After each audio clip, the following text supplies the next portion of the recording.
Mr. President, Nancy Pelosi wants to pick a fight with you about your appearance. She says you're morbidly obese and you shouldn't be taking hydroxychloroquine because she's concerned about your well-being, says the lady who's got the perpetual surprised look on her face. If her eyebrows go any higher, they're going to go above her hairline. She's going to make fun of anybody's personal appearance. Listen, most of us shouldn't do that unless you look like a swimsuit model for Sports Illustrated. Probably not a good idea to start attacking other people's physical characteristics. But this is how desperate the Democrats are. There are such great cases right now of watching Democrat desperation and how pathetic they're able to behave. So you got Nancy Pelosi. Oh, now she's playing a game saying, oh, I didn't know, because he pushed back at her saying she's mentally ill. She's a nut, which she is. Oh, I didn't know he'd be so sensitive about his weight, she said. So she's having fun making fun of somebody's. By the way, isn't that called fat shaming? Does that only work with women? Is that the only time we get up in arms about it? You can call a guy a fatso, and that's not fat shaming. You can call Trump anything, I guess, right? That's the rules. Trump haters, them's the rules. What if you called Nancy Pelosi fat? What would that? I mean, she's not. She's a beautiful woman, 80 years old. And she is well preserved. And she's going to attack the president of the United States as being morbidly obese. It isn't about the hydroxychloroquine. She wants to attack his weight, his appearance. That's what it's all about. And she's like a little schoolgirl having fun with that. She's like the little kid on the playground picking on the boy with the freckles. Here she is, expressing shock that the president would be sensitive to being called morbidly obese. Madam Speaker, what you said is actually something that can be corroborated in the White House's release of the president's last physical, which is that his weight does qualify him as being morbidly obese. Is that what you were saying, or did you know it would elicit this kind of reaction from the president? No, I had no idea. I didn't know that he would be so sensitive. He's always talking about other people's avoirdupois, their weight, their pounds.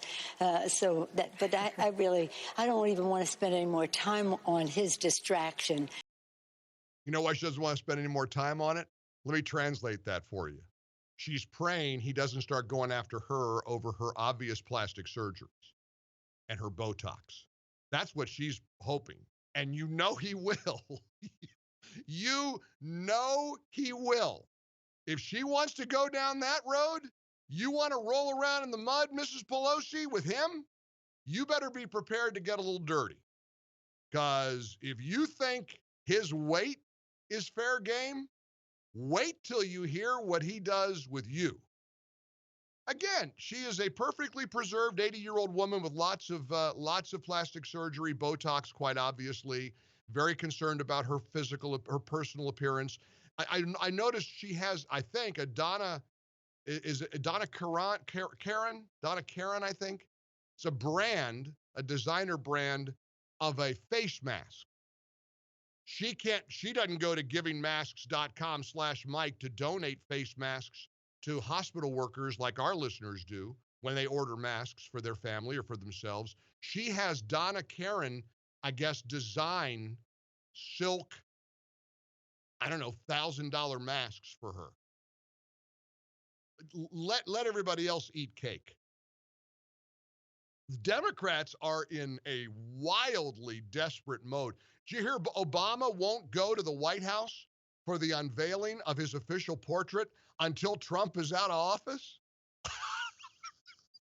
He won't even go to the White House until Trump's gone in, 4 years, whatever it's going to be. I'm telling you, this is a time to be sitting on the sidelines and watching this stuff and enjoying it. I mean, this is a fact that people have been saved by hydroxychloroquine, Z-Pak, and zinc. We know that. We know for a fact there are people whose lives have been saved by that drug. There are people whose doctors are enthusiastically prescribing that for their patients for COVID.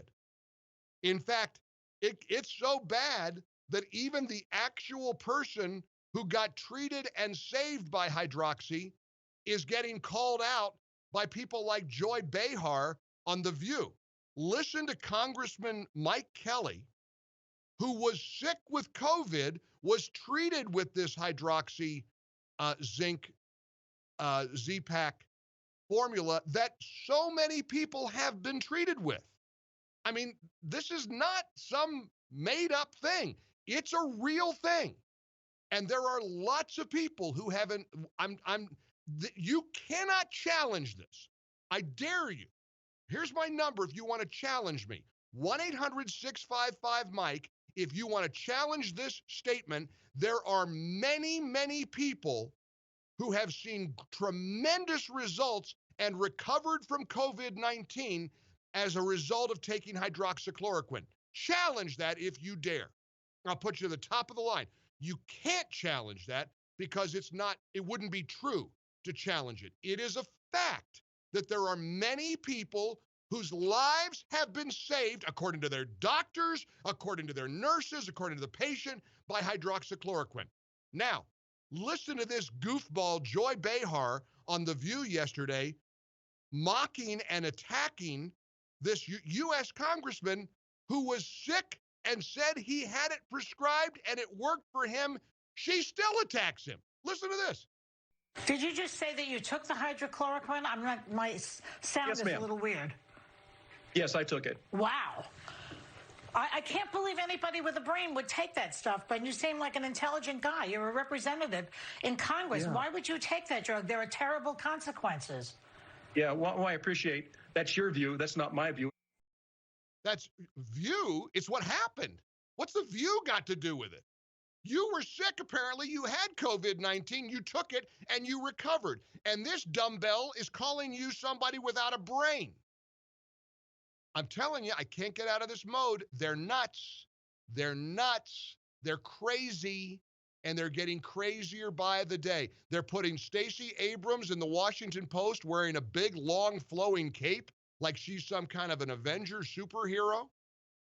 Obama won't go to the White House. He's throwing a temper tantrum because he doesn't want to stand with Trump at the portrait unveiling.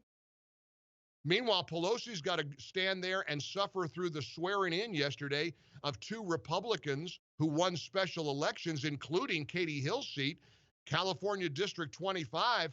The Democrats were all in for that. They were all set. The Democrats were going to take that seat, and guess what?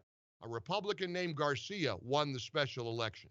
Do you know how hard that had to be for Mrs. Surprised Eyebrows? You know how difficult it had to be for Pelosi to stand there next to him and grin and bear? Wow.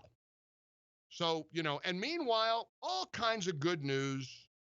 Ohio, Georgia. Here's a big profile in the Washington Examiner. Ohio Governor Mike DeWine sets the example for a smart, efficient opening. It's working. Confirmed cases are consistently dropping statewide. How about Georgia? Oh, that monster Kemp, he was going to kill people, remember?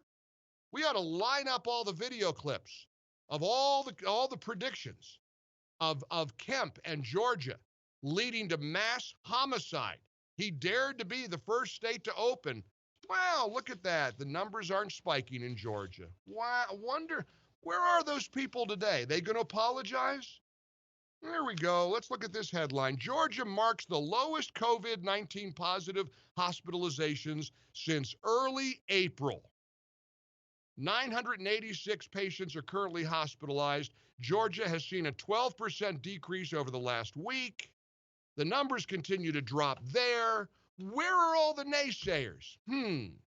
Welcome in. It's the Mike Gallagher Show. Hump Day, Wednesday, May the 20th. I'm glad you're here in the ReliefFactor.com studios.